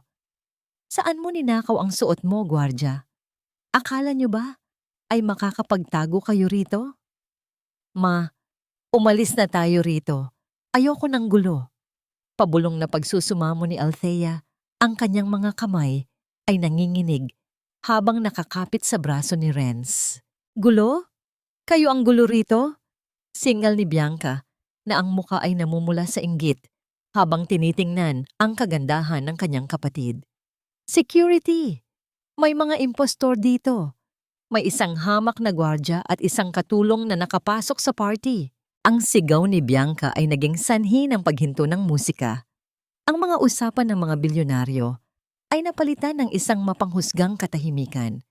Lumapit ang ilang mga tunay na security guard ng hotel, ngunit bago pa man sila makahawak sa braso ni Renz, isang pangkat ng mga lalaking nakabarong ang mabilis na humarang. Sila ang mga board of directors ng Calderon Group. Ang mga mukhang madalas makita sa mga business news at magazine ay sabay-sabay na naglakad patungo sa kinaroroonan ni na Althea. Nanlaki ang mga mata ni Mercedes. Inayos niya ang kanyang buhok at lumapit ng bahagya. Iniisip na marahil ay lalapitan siya ng mga ito dahil sa koneksyon ni Paulo. Mga sir, pasensya na po sa abala. Itong dalawang ito ay basta na lamang pumasok, hindi man lamang tiningnan ng mga direktor si Mercedes. Sa halip, sabay-sabay silang yumukod ng malalim sa harap ni Renz.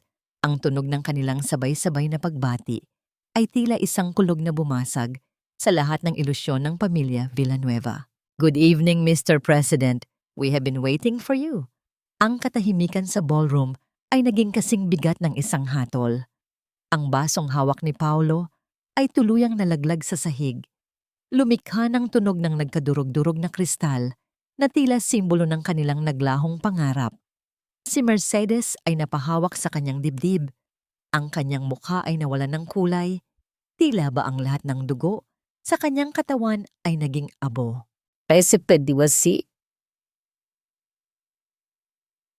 Presidente? Nautal na tanong ni Bianca. Ang kanyang tuhod ay nagsimulang manginig.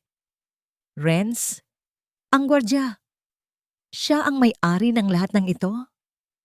Dahan-dahang inakay ni Renz si Althea patungo sa gitna ng entablado. Ang kanyang boses, na dati ay mahiyain at mahina, ay umalingaw-ngaw sa buong ballroom ng may kapangyarihan at awtoridad.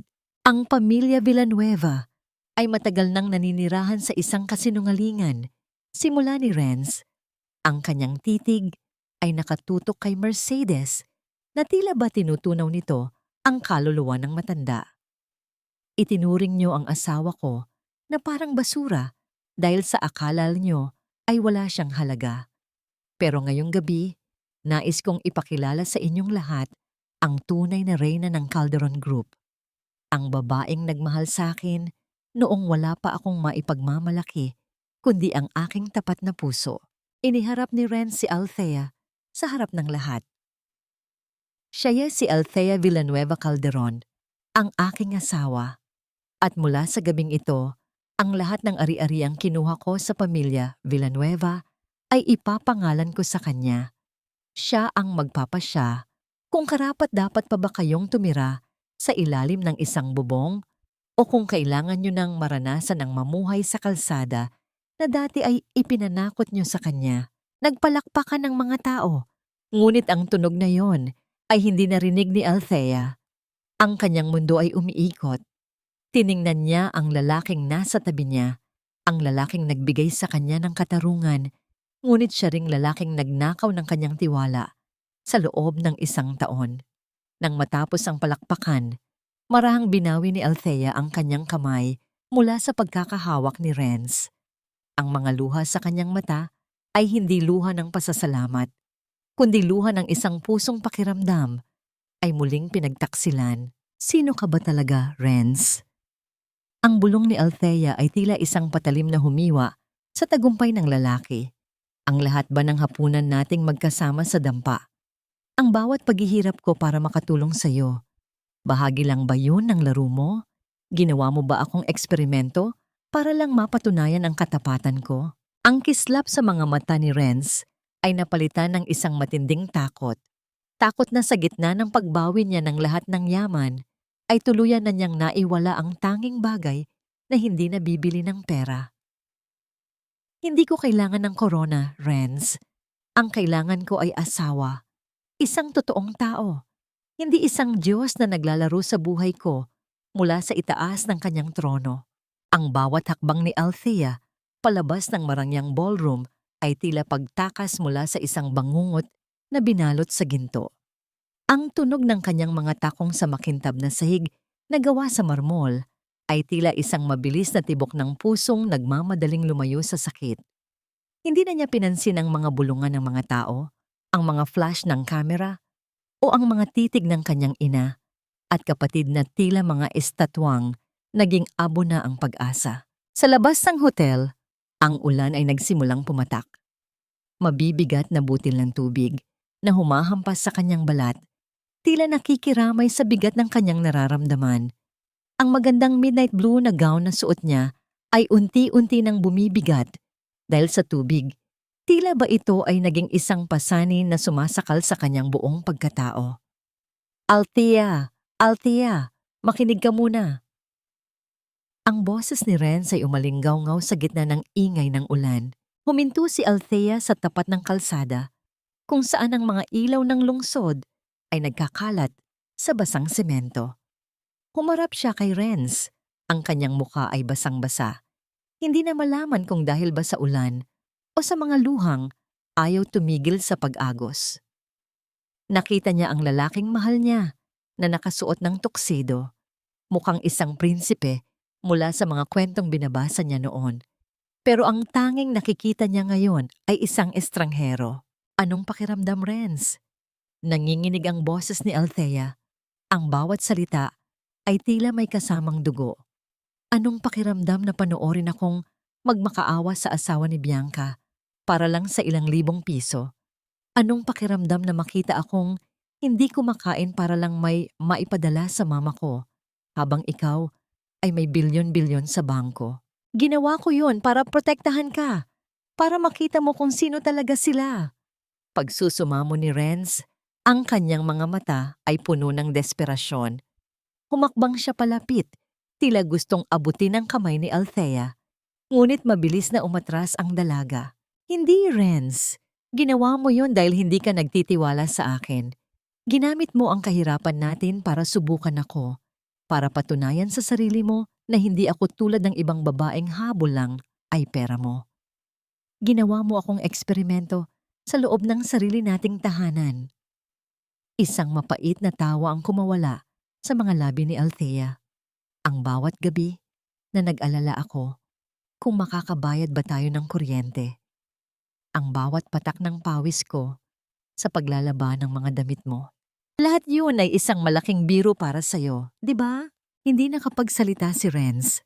Ang kanyang katahimikan ay tila isang pag-amin na mas lalong nagpahirap sa loob ni Althea.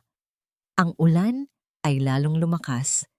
Lumilikha ng isang kurtina ng tubig sa pagitan nilang dalawa. Ang Renz na minahal ko ay yung lalaking nagtitiyaga sa lumang bisikleta dahil mas mahalaga sa kanya ang katapatan kaysa sa yaman. Pero ang lalaking nasa harap ko ngayon, hindi kita kilala. Pagpapatuloy ni Althea, hinawakan niya ang pilak na pulsera sa kanyang bisig. Ang regalong akala niya ay simbolo ng kanilang simpleng pangarap. Sa isang marahas na galaw, tinanggal niya ito at hinayaang mahulog sa basang kalsada. Ang tunog ng pilak na tumama sa semento ay tila hudyat ng pagtatapos ng isang kabanata. Tumalikod si Althea at naglakad palayo, direkta sa gitna ng dilim at ulan, hindi na lumingon pa sa kislap ng hotel o sa lalaking nananatiling nakatayo sa gitna ng kawalan. Naglakad siya hanggang sa marating niya ang kanilang lumang dampa sa eskinita. Ang bawat sulok ng maliit na silid ay tila nangungutya sa kanya. Ang mga basong plastik, ang plywood na dingding, lahat ng ito ay naging saksi sa isang buhay na itinayo sa ibabaw ng isang napakalaking kasinungalingan.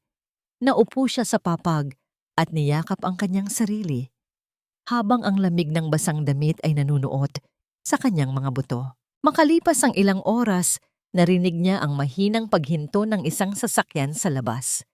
Hindi ang tunog ng lumang bisikleta, kundi ang marahang pag-andar ng isang dekalidad na makina.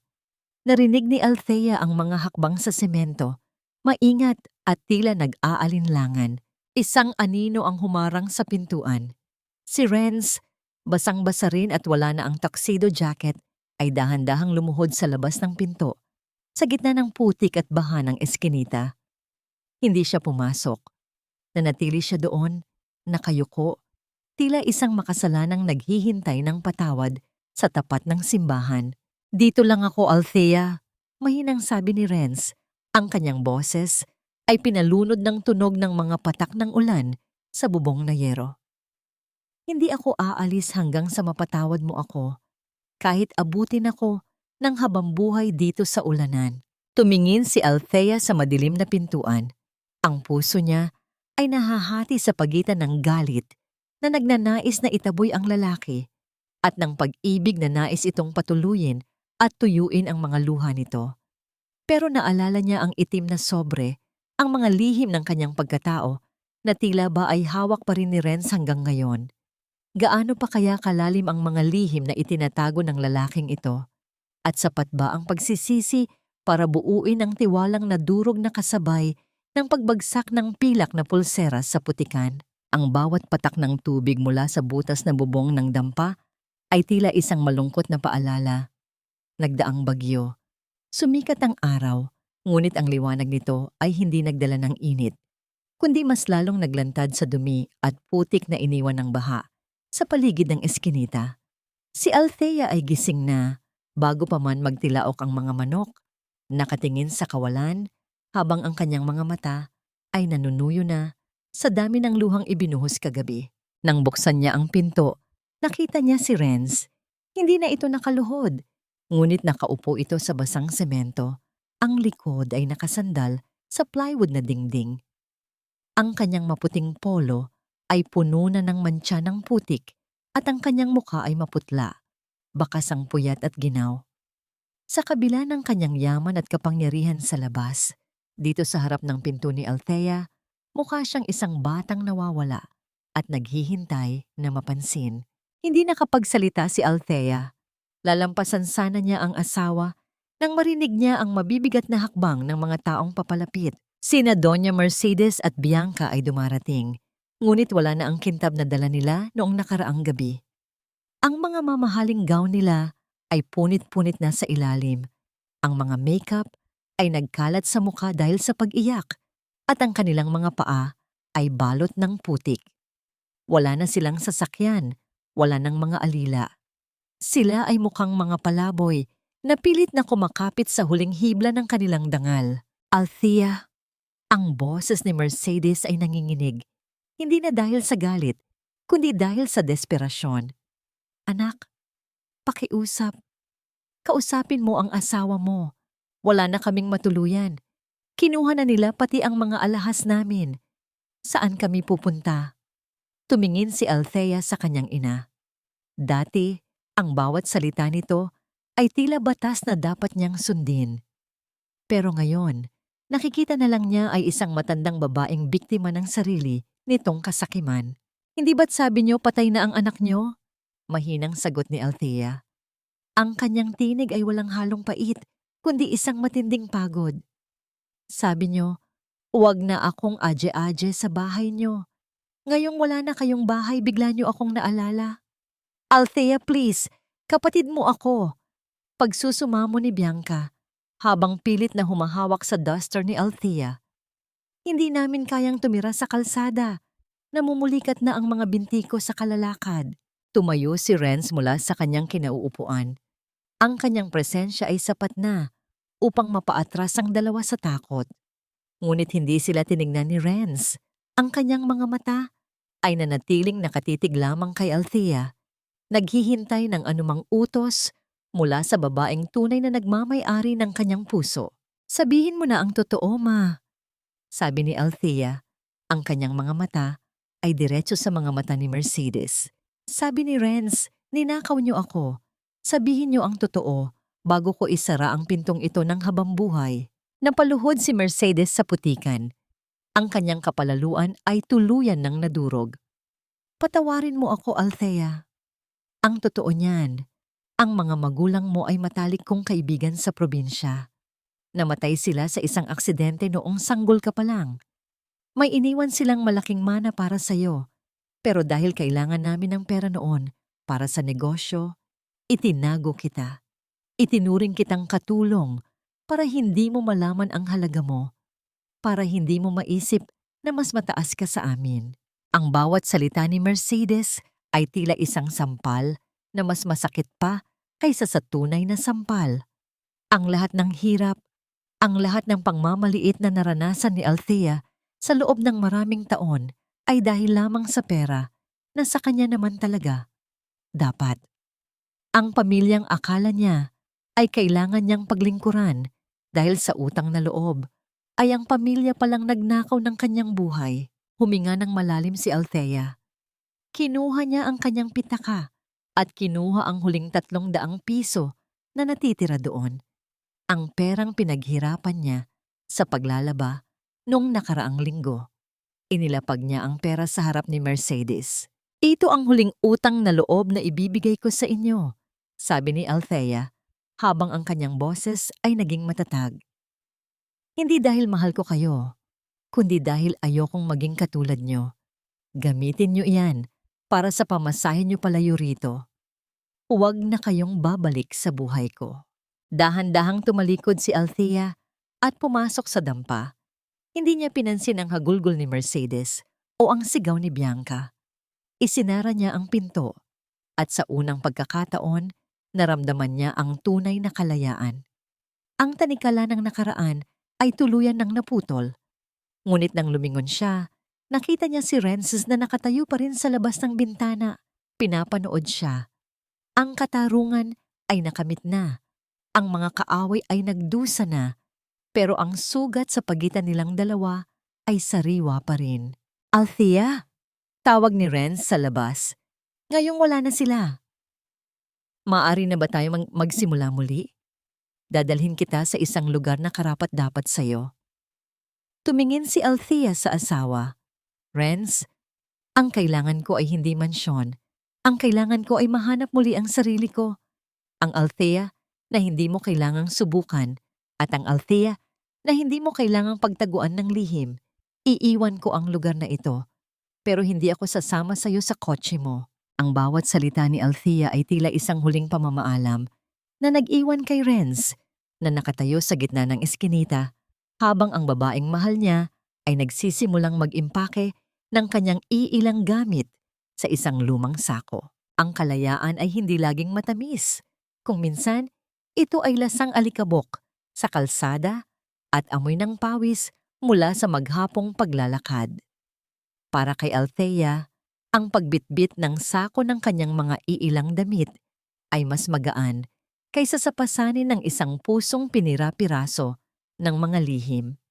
Iniwan niya ang eskinita, ang dampa, at ang lalaking nanatiling nakatayo sa ilalim ng sikat ng araw.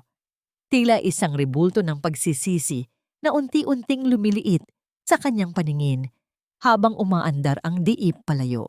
Napadpad si Althea sa isang tahimik na bayan sa labas ng lungsod, kung saan ang hangin ay amoy damo at ang mga tao ay hindi nagtatanong tungkol sa iyong nakaraan.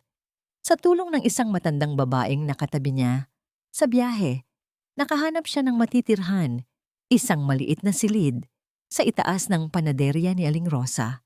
Bilang kapalit sa murang upa, nagpresenta si Althea na magtrabaho sa panaderya mula madaling araw hanggang hapon. Ang bawat pagmasa niya ng harina ay tila isang paraan ng paghilom. Ang pagdiin ng kanyang mga palad sa malambot na masa, ang init ng pugon na humahaplos sa kanyang mukha, at ang bango ng bagong luto na pandesal ay unti-unting nagnanakaw sa atensyon ng kanyang isipan mula sa sakit. Dito, siya ay hindi isang biktima ng pamilya Villanueva at lalong hindi siya ang asawa ng isang bilyonaryo. Siya ay si Althea lamang, ang babaeng may harina sa pisngi at may tapat na pawis sa noo. Isang hapon, habang nag-aayos siya ng mga tinapay sa estante, naramdaman ni Althea ang isang pamilyar na titig mula sa labas ng salaming pinto. Ngunit nang lumingon siya, tanging ang mga dumadaang tricycle at ang mga batang naglalaro sa kalsada ang kanyang nakita. Gayunpaman, sa loob ng kanyang dibdib, alam niyang hindi siya tunay na nag-iisa. Hindi alam ni Althea na sa kabilang panig ng kalsada, sa loob ng isang simpleng sasakyan na hindi pansinin, ay nakaupo si Renz. Pinapanood niya ang kanyang asawa sa malayo. Gustong-gusto niyang bumaba, yakapin si Althea, at ibigay ang lahat ng karangyaan sa mundo. Ngunit alam niyang ang bawat hakbang niya palapit ay magiging sanhi lamang ng muling paglayo nito. Ang kanyang kapangyarihan at yaman ay walang silbi sa harap ng pader na itinayo ni Althea. "Sir, may tawag po mula sa opisina. Ang merger sa Singapore ay nangangailangan ng inyong pirma," sabi ng kanyang sekretarya sa kabilang linya. "Ipagpaliban niyo ang lahat," malamig na sagot ni Renz, habang ang kanyang mga mata ay nanatiling nakatutok kay Althea, na ngayon ay masayang nakikipag-usap sa isang batang bumibili ng tinapay. "Mas mahalaga ang binabantayan ko rito." Lumipas ang mga linggo. Naging maayos ang buhay ni Althea. Ngunit tuwing gabi, bago siya matulog, palihim niyang hinahaplos ang kanyang bisig kung saan dati ay nakasuot ang pilak na pulseras. Ang pilak ay maaaring nawala na sa putikan ng eskinita, ngunit ang marka ng pag-ibig ni Renz ay tila nakaukit na sa kanyang kaluluwa, gaano man niya ito pilitin na burahin. Isang umaga, habang nagbubukas si Althea ng panaderya, napansin niya ang isang lalaki. Nakasuot ito ng kupas na jacket at isang sombrero na halos tumakip na sa kanyang mukha. Araw-araw, eksaktong 5:00 ng madaling araw, ang lalaking ito ang unang bumibili ng mainit na pandesal. Hindi ito nagsasalita. Tinitingnan lang ang kanyang mga kamay habang nagbabayad at mabilis na umaalis. Sa 7th araw ng pagdating ng misteryosong suki, napansin ni Althea ang isang bagay na nagpatigil sa kanyang paghinga. Habang inaabot ng lalaki ang bayad, nakita ni Althea ang isang maliit na peklat sa hintuturo nito. Ang parehong peklat na nakuha ni Renz noong tinulungan siya nitong magkumpuni ng bubong sa kanilang dampa noon. Ang kanyang puso ay mabilis na tumibok. Tila isang tambol na naghuhumiyaw sa katahimikan ng madaling araw. Inabot niya ang supot ng tinapay, ngunit hindi niya ito binitawan nang hawakan ito ng lalaki. "Renz?" Ang bulong ni Althea ay tila isang panalangin at isang tanong ng sabay. Dahan-dahang itinaas ng lalaki ang kanyang mukha. Sa ilalim ng malabong ilaw ng poste sa kalsada, nakita ni Althea ang mga mata ng asawang matagal na niyang iniiwasan. Hindi ito ang presidente ng Calderon Group. Hindi ito ang gwardyang may dalang lihim. Ang nakita niya ay ang lalaking laging handang magsakripisyo.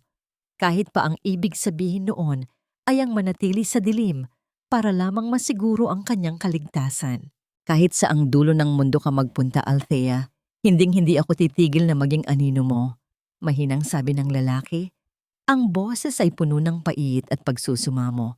Bago pa man makasagot si Althea, isang marangyang sasakyan ang biglang huminto sa tapat ng panaderya. Bumaba ang isang babaeng mukhang matapang at mayaman. Isang mukhang hindi pamilyar kay Althea. Ngunit nagdulot ng matinding kaba kay Renz. So, dito mo lang pala itinatago ang asawa mo, Renz? Ang boses ng babae ay matalas at puno ng pangungutya. Habang ang buong kumpanya ay gumuho dahil sa pagpapabaya mo, ikaw naman ay nagpapakasasa sa paglalaro ng tagu-taguan sa panaderyang ito. Tumingin si Althea kay Renz at pagkatapos ay sa babaeng estranghero. Isang bagong unos na naman ba ang darating?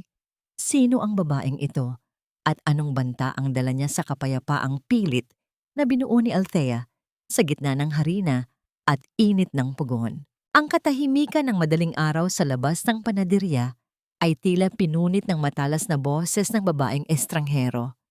Si Beatriz Calderon Montenegro, ang pinsan ni Renz, at ang babaeng matagal nang nag-aambisyon sa posisyon nito sa kumpanya, ay nakatayo sa gitna ng kalsada na tila isang itim na uwak na nagdadala ng masamang balita.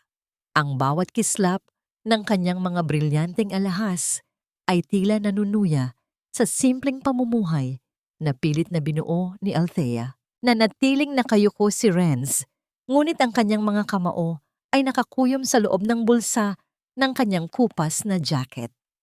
Ang bawat salita ni Beatriz ay tila isang latigo na humahagupit sa kanyang dangal sa harap ng asawang sinusubukan niyang muling makuha ang tiwala. Bakit hindi mo sabihin sa kanya, Renz? Patuloy ni Beatriz habang dahan-dahang lumalapit sa pinto ng panaderya. Ang kanyang mga mamahaling takong ay lumilikha ng isang mabigat na tunog sa semento. Tila bawat hakbang ay isang pag-angkin sa teritoryo ni Althea.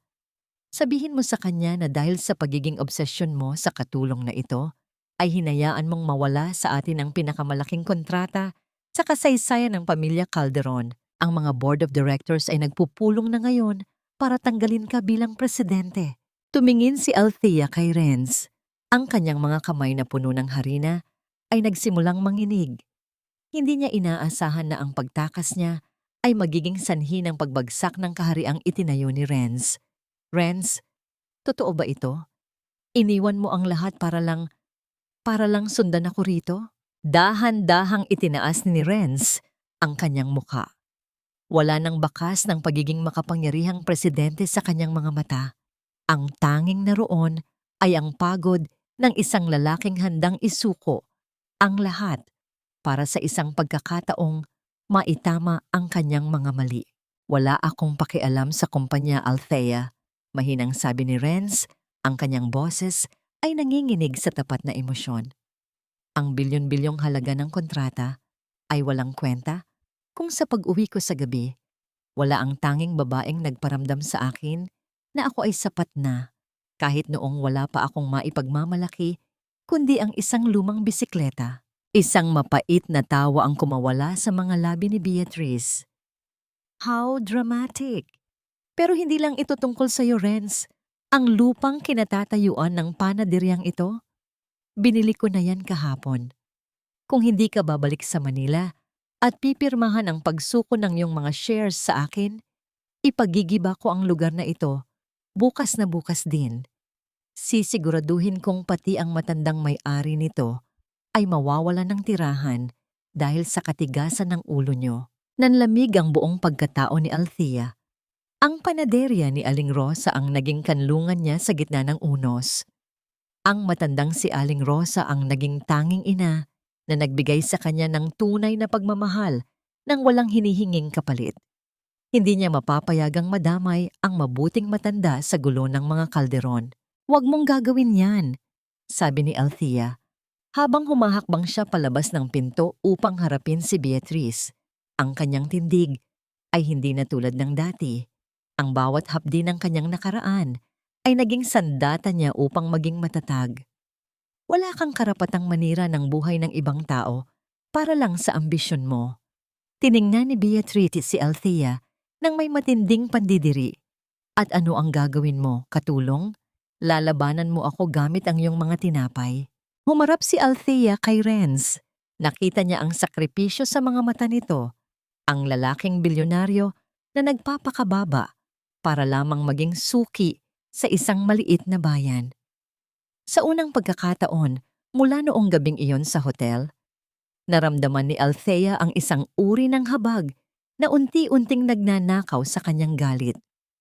Renz, bumalik ka na sa Manila. Mahinang utos ni Althea. Hindi kita iiwan dito, Althea. Hindi muli. Sagot ni Renz. Ang kanyang mga mata ay puno ng determinasyon. Hindi ka aalis dahil iiwan mo ako. Aalis ka dahil iyon ang tama.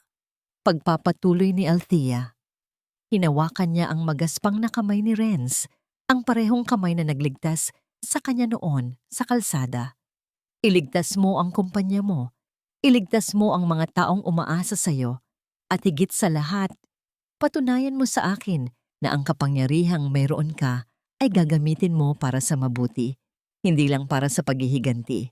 Isang saglit na katahimikan ang namagitan sa kanila, tila ang mundo ay huminto sa pag-ikot. Sa gitna ng dilim ng madaling araw, ang mga mata ni Renz ay nagningning sa pag-asa. Kung babalik ako at aayusin ang lahat, hahayaan mo ba akong manligaw sa iyo muli, Althea? Hindi bilang presidente, kundi bilang ang lalaking laging nakasuporta sa likod mo. Hindi sumagot ng direkta si Althea, ngunit ang dahan-dahang pagpiga niya sa kamay ni Renz ay sapat na hudyat. Tumalikod si Renz at hinarap si Beatrice ng may bagong uri ng awtoridad. Ang awtoridad ng isang lalaking mayroon ng ipinaglalaban. Aalis tayo, Beatrice, pero tandaan mo ito, ang panaderyang ito ay hindi mo kailanman magigiba. Dahil bago pa man sumikat ang araw bukas, ang bawat dokumentong hawak mo ay magiging basura na lamang sa harap ng batas. Habang pinapanood ni Althea ang papalayong sasakyan ni Renz at Beatrice, naramdaman niya ang init ng pugon sa kanyang likuran. Alam niyang hindi pa tapos ang laban. Ngunit sa ilalim ng kanyang apron, dahan-dahan niyang kinapa ang isang maliit na bagay sa kanyang bulsa. Ang pilak na pulseras na pinulot ni Renz sa putikan at palihim na iniwan sa estante ng tinapay kaninang madaling araw. Muling sumikat ang araw sa maliit na bayan, ngunit ang liwanag nito ay may dala ng bagong pangako. Ang tanong na lamang ay kung sapat ba ang muling pagkikita nilang ito upang hilumin ang mga sugat na sadyang napakalalim na. Ang bawat ikot ng orasan sa dingding ng panaderya ay tila isang mabigat na hakbang ng panahon na nagpapaalala kay Althea ng kanyang pangungulila. Lumipas ang ilang linggo mula nang bumalik si Renz sa Manila. Bagaman naging payapa ang maliit na bayan, ang katahimikan sa puso ni Althea ay naging kasing pait ng kape na walang asukal. Pinilit niyang lunurin ang sarili sa trabaho, mula sa pagmamasa ng kwarta hanggang sa paglilinis ng mga malalaking hurno. Hindi siya tumitigil hanggat hindi nangangatog ang kanyang mga binti sa pagod. Isang hapon, habang ang init ng araw ay nakikipaglaban sa bagbaga ng pugon, naramdaman ni Althea ang isang kakaibang pag-ikot ng paligid. Ang puting usok mula sa harina ay tila naging isang makapal na ulap na bumalot sa kanyang paningin. Sinubukan niyang humawak sa gilid ng mesa, ngunit ang kanyang mga daliri ay tila nawalan ng lakas. Ang tunog ng isang tray na bumagsak sa semento ay bumasag sa katahimikan, kasunod ng pagdilim ng lahat. Nang muling imulat ni Althea ang kanyang mga mata, hindi ang kisame ng panaderya ang kanyang nakita. Ang paligid ay maputi, malinis, at amoy gamot. Ngunit ang mas nakakuha ng kanyang atensyon ay ang bigat sa kanyang kanang kamay. Nakatungo si Renz sa gilid ng kanyang kama sa ospital. Mahigpit na nakahawak sa kanyang palad. Wala itong suot na mamahaling suit. Nakasuot lamang ito ng isang simpleng t-shirt na puti. Tila pagod na pagod at may mga bakas ng luha sa mga mata. Nang maramdaman ni Renz ang bahagyang paggalaw ni Althea, agad itong nag-angat ng tingin. Althea, salamat sa Diyos. Gising ka na. Ang boses ni Renz ay nanginginig sa labis na emosyon. Sabi ng doktor, sobra kang napagod at hindi kumakain ng tama. Bakit mo ginagawa ito sa sarili mo? Renz, kailan ka pa rito? Mahinang tanong ni Althea. Ang kanyang tinig ay halos pabulong na lamang.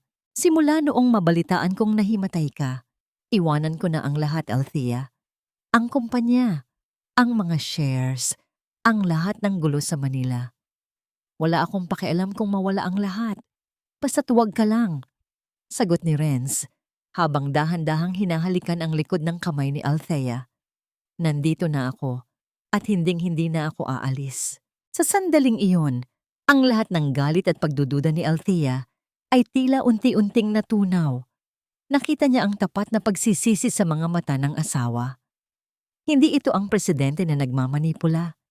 Ito ang Renz na handang magsakripisyo ng sariling kapakanan para sa kanya. Subalit ang kanilang sandali ng kapayapaan ay biglang nalamatan nang bumukas ng marahas ang pinto ng silid. Pumasok si Doña Mercedes. Ang kanyang hitsura ay tila isang taong nawala na sa katinoan. Ang kanyang mga mata ay nanlilisik at ang kanyang buhok ay magulo. Sa kanyang kamay ay hawak niya ang isang bote ng gaas at isang lighter. Ang desperasyon sa kanyang mukha ay tila isang babala ng isang darating na trahedya. Kayo!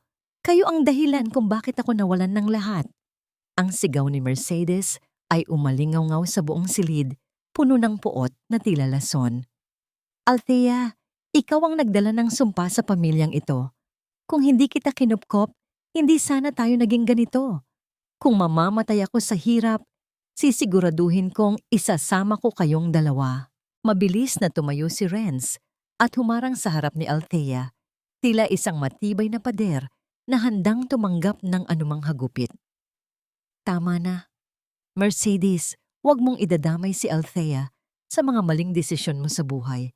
Umalis ka na bago pa kita ipahuli sa mga pulis. Wala na akong pakialam sa pulis, wala na akong pakialam sa kahit ano. Akmang bubuksan na ni Mercedes ang bote ng gaas. Ang kanyang mga kamay ay nanginginig sa galit at takot. Tiningnan ni Althea ang kanyang ina, ang babaeng nagpahirap sa kanya sa loob ng maraming taon, ang babaeng nagnakaw ng kanyang pagkatao. Ngunit sa halip na takot, isang matinding habag ang naramdaman ni Althea. Ang kasakiman ay tuluyan ng lumamon sa kaluluwa ng kanyang ina. Iniwan itong isang hungkag na sisidlan. Ma! Itigil niyo na yan, mahinahong sabi ni Althea mula sa kanyang higaan. Kahit sunugin niyo kami, hindi na maibabalik ng apoy ang mansyong nawala sa inyo. Pero kung ititigil niyo ito, baka mahanap niyo pa ang kapayapaang matagal niyo nang ipinagkait sa sarili niyo. Napatigil si Mercedes. Ang mga salita ni Althea ay tila isang malamig na tubig na ibinuhos sa naglalagablab niyang galit. Ang lighter sa kanyang kamay ay dahan-dahang bumaba at ang kanyang mga balikat ay nagsimulang gumuho sa isang matinding paghikbi. Ngunit sa gitna ng kanilang pag-uusap, isang grupo ng mga lalaking nakauniporme ng pulis ang pumasok sa silid. Hindi sila tinawag ni Renz, kundi ni Beatrice na kanina pa pala nakamasid sa labas, may dalang isang mapait na ngiti.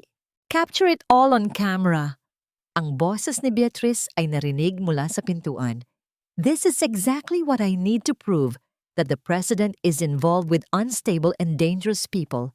Your career is over, Renz. Tiningan ni Renz si Beatrice at pagkatapos ay si Althea. Isang mahirap na pagpipilian ang nasa kanyang harap. Ang kanyang dangal at kumpanya o ang katahimikan ng buhay ng kanyang asawa. Ang bawat segundong lumilipas ay tila isang patalim na naghihintay na bumagsak. Ang bawat kislap ng flash ng kamera sa loob ng silid ng ospital ay tila mga kidlat na nagbabadya ng isang malakas na unos. Ang ingay ng mga mamamahayag na pilit na kumukuha ng pahayag ay naging isang nakakahilong uuugong sa pandinig ni Althea. Nakita niya ang mapait na ngiti sa mga labi ni Beatrice, ang ngiti ng isang taong naniniwalang hawak na niya ang huling alas upang pabagsakin ang hari. Ngunit si Renz ay nanatiling kalmado. Hindi siya natinag sa harap ng mga lente ng kamera o sa talas ng mga salita ng kanyang pinsan. Sa halip na itago ang kanyang mukha, mas lalo niyang hinigpitan ang pagkakahawak sa kamay ni Althea. Tila ipinapakita sa buong mundo kung sino ang tunay na mahalaga sa kanya. Beatrice, Akala mo ba ay hindi ko alam ang mga ginagawa mo sa likod ng kumpanya? Ang boses ni Renz ay umalingaw-ngaw ng may awtoridad, sapat na upang patahimikin ang lahat ng tao sa silid. Ang pagmamanipula mo sa mga shares, ang pakikipag-ugnayan mo sa mga ilegal na supplier, lahat ng yan ay dokumentado na. Ang mga pulis na dala mo, sila ang magsisilbing saksi sa sarili mong pagbagsak. Isang matangkad na lalaking nakabarong ang pumasok sa silid, ang pamilyar na abogado ni Renz. Inilapag nito ang isang makapal na folder sa mesa na lumikha ng isang matunog na hudyat ng katotohanan. Miss Montenegro, you are under investigation for corporate espionage and embezzlement, mariing pahayag ng abogado. And as for the scandal you're trying to create, Mr. Calderon has already resigned as the CEO of Calderon Group an hour ago. He is no longer bound by your rules. Nanlaki ang mga mata ni Beatrice. Ang kanyang mukha na dati ay puno ng yabang ay biglang napalitan ng isang matinding takot. Ang mga pulis na inakala niyang huhuli kay Mercedes at magpapahiya kay Renz ay lumapit sa kanya at dahan-dahang itinuon ang atensyon sa kanyang mga ilegal na gawain. Ang tunog ng mga posas na nagkiskisan ay naging huling himig ng kanyang ambisyon. Hinarap ni Renz ang mga reporters. Ang buhay ko ay hindi para sa inyong libangan. Ang babaeng ito, turo niya kay Althea, ay ang buhay ko. Kung ang ibig sabihin ng pagmamahal sa kanya ay ang pagtalikod sa yaman ng mga Calderon, malugod ko itong gagawin. Isa-isang umalis ang mga tao, kabilang ang mga pulis na dala si Beatrice. Naiwan si Doña Mercedes na nakaupo sa sahig, humihikbi at tuluyan ng nawalan ng lakas. Nilapitan siya ni Althea. Sa kabila ng lahat ng sakit, hindi galit ang namayani sa puso ni Althea, kundi isang malalim na patawad. Ma, sapat na ang lahat ng ito, mahinang sabi ni Althea. Inabot niya ang isang sobre kay Mercedes, ang mga dokumento ng bahay na binili ni Renz para sa matanda sa isang tahimik na probinsya. Hindi ito mansyon, pero ito ay magiging tahanan mo. Matuto tayong mamuhay ng may katotohanan, ma. Iyan ang tanging paraan para maging malaya tayo. Makalipas ang ilang araw, bumalik ang katahimikan sa buhay ni na Althea at Renz. Hindi sila bumalik sa marangyang penthouse sa Manila. Sa halip, nanatili sila sa maliit na bayan kung saan matatagpuan ang panaderya. Isang hapon, habang ang araw ay dahan-dahang lumulubog at nagbibigay ng gintong kulay sa mga ulap, inilabas ni Renz ang isang bagay mula sa likod ng kanilang bahay. Hindi ito ang itim na SUV, kundi ang lumang bisikleta. Ang parehong bisikleta na ginamit nila noong araw ng kanilang kasal. Ngunit ngayon, malinis na ito, wala nang kinakalawang, at tila handa na sa isang mahabang biyahe. Ready ka na ba, Althea? Nakangiting tanong ni Renz habang nakahawak sa manibela ng bisikleta. Sumakay si Althea sa likuran, isinandal ang kanyang ulo sa balikat ni Renz at mahigpit na yumakap sa kanyang asawa. Ang bawat pagpedal ni Renz ay lumilikha ng isang mahinang tunog ng kadena na tila isang awit ng tagumpay laban sa lahat ng unos. Wala na ang mga lihim, wala na ang mga pagsubok sa katapatan. Ang tanging naroon ay ang dalawang pusong nahanap ang tunay na yaman sa gitna ng pagpapakumbaba. Habang binabaybay nila ang kalsadang puno ng mga bulaklak, naramdaman ni Althea ang tunay na init ng sikat ng araw. Isang init na hindi na nakakapaso, kundi nagbibigay ng buhay at pag-asa. Salamat, Renz. Bulong ni Althea sa hangin. Salamat sa pagiging gwardya ng puso ko. Hanggang sa huling hininga, Althea, sagot ni Renz, habang patuloy sila sa pag-andar patungo sa kanilang bagong simula, malayo sa ingay ng mundo at malapit sa isa't isa. Isang taon ang mabilis na lumipas, tila mga pahina ng isang lumang libro na muling isinulat sa mas magandang tinta. Ang sikat ng umaga sa bayan ng San Ignacio ay may dalang kakaibang tamis, kasabay ng halimuyak ng bagong luto na pandesal na nagmumula sa panaderya ni Althea.